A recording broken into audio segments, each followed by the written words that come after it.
Assalamu alaikum and welcome to another episode of Suhoor Bites. I am your host Osama Dorias, and today I'm joined, in keeping with the theme of me interviewing friends and family, a good friend of mine. You might have heard of him. His name is Rami Ismail. Hey Rami, say salam to Assalamu everyone. alaikum. How are you doing? Everything going This is well? good. Yeah, everything is going well. It's nice because I wanted to talk to both you and Fauzi at the end of my Suhoor bites, and you wanted to interview friends and family, and this all just kind of perfectly worked out because if everything's okay, it's the final day of Ramadan. What I wanted to talk to you about specifically today is maybe something of a shared experience in a roundabout way. Okay, You grew up a Muslim in the West. right, I mostly grew up a Muslim in the West. I mean, I've been Muslim forever, but I was born in Iraq and I moved here when I was 5 years old. So that's recent memory. But right, you were born in the Netherlands, right? right. Yeah, And correct. to a Muslim Arab dad. Right, So can you talk about that experience? How was it having a Muslim Arab dad in right. the Yeah, Netherlands? okay. Yeah.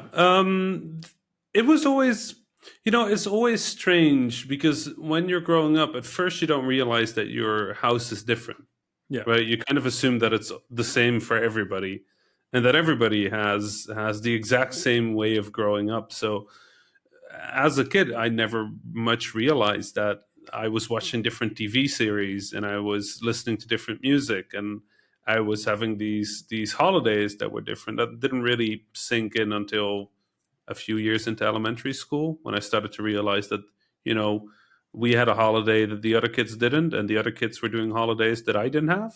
yeah, I think that was the first time I really recognized that things were different in my household.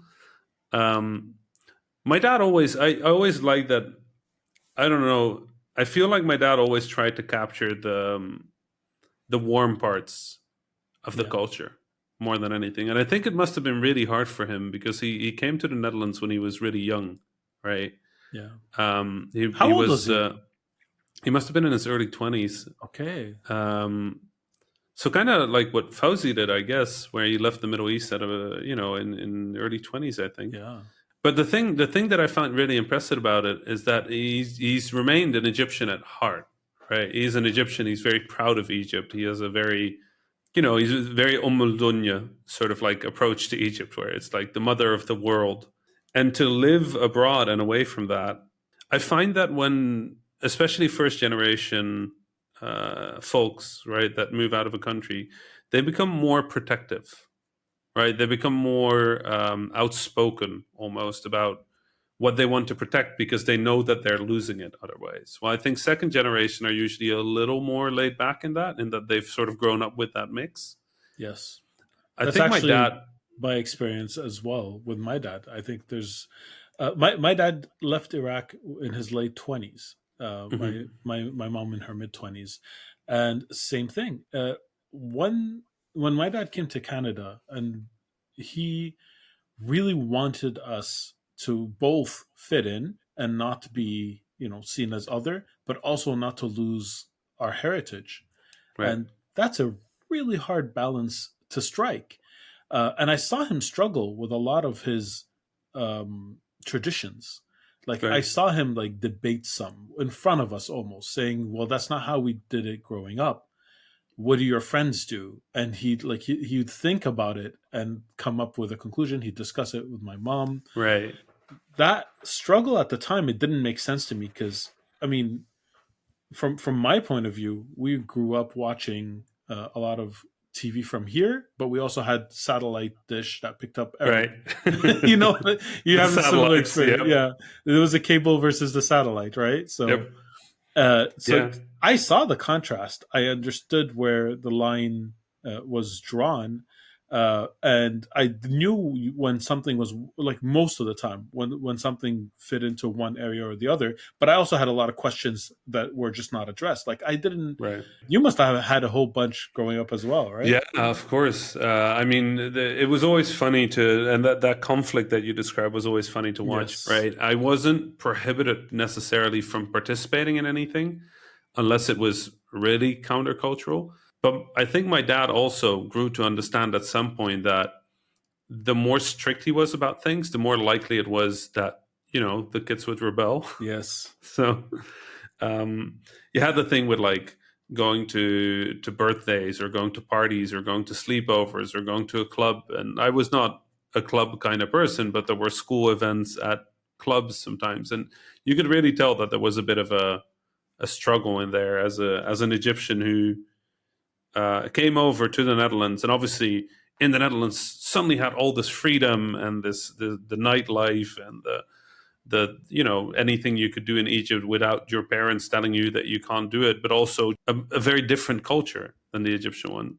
I think my dad saw both a lot of the good and the bad of the Netherlands, of Western culture in the first few years that he was here. And I think he really wanted to protect us from some of the bad. Yeah. But it always came across as very overbearing to us as kids because we hadn't seen the bad of all of those things, right? Yeah. And so we kind of attributed it to the overbearingness of Arab culture really quickly. And it's really only has been recently that I've started to appreciate that, the Arab culture is not quite that Yes. strict. No, it's quite the contrary. My parents used to tell us stories about how they just had to come home by sunset. Like they were free to go wherever they wanted in the neighborhoods and whatnot. But when they came to Canada, the like it was a Right. different land for them. It was just it's scary. What you don't Right. know is scary.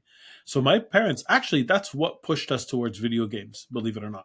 My parents Right. anything that kept us at home and Was kept good. us safe and brought our yes, and if it brought our friends to us, Right. all the better.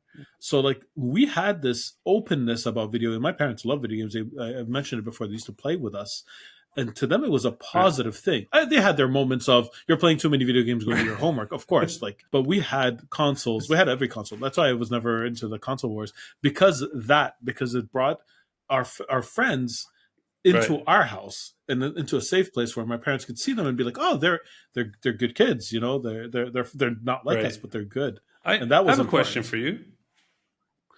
Of course. You're a dad now. Yes. Because I'm not a dad. I don't have kids. I don't know how this feels on the other side of things. But like, is this a struggle that you have? Yes. So it's actually complicated for me because I'm already even though I'm technically first generation because I came here Right. when I was 5 years old. I'm also like pretty much Right. second generation. I have very few memories of my time in the Middle East other than Right. visiting. Right. I have very few actual living there memories. So for me, my culture is a big mishmash of like both, right? I can't say with a straight face that I'm just Iraqi. I'm in many ways more Canadian than Iraqi, in many ways more Iraqi than Canadians. It's like it depends Right. where what topic To we're the talking Iraqis, you're about. Canadian. To the Canadians, you're Iraqi. Yeah. Exactly. Like I talk about how I don't speak any language without with a native Right. accent. I speak Arabic with an English accent. I speak English with an Arabic accent. I speak French Right. with an English accent. I speak every language with a different accent. And Right. that's fine. Like I've gotten used to it. This is not me complaining. So when it came to my kids, specifically, it's really hard to share a part of yourself that you've struggled Mhm. with a long time. Like a lot of the cultural parts of being Arab, I struggled with when I was young. Like I Right. rejected to a Yeah. certain extent. I would watch TV shows and commercials, and like the food that I brought to school was different than the food I saw in those commercials, and I didn't want it. Right. I wanted a burger. I wanted like that kind of thing.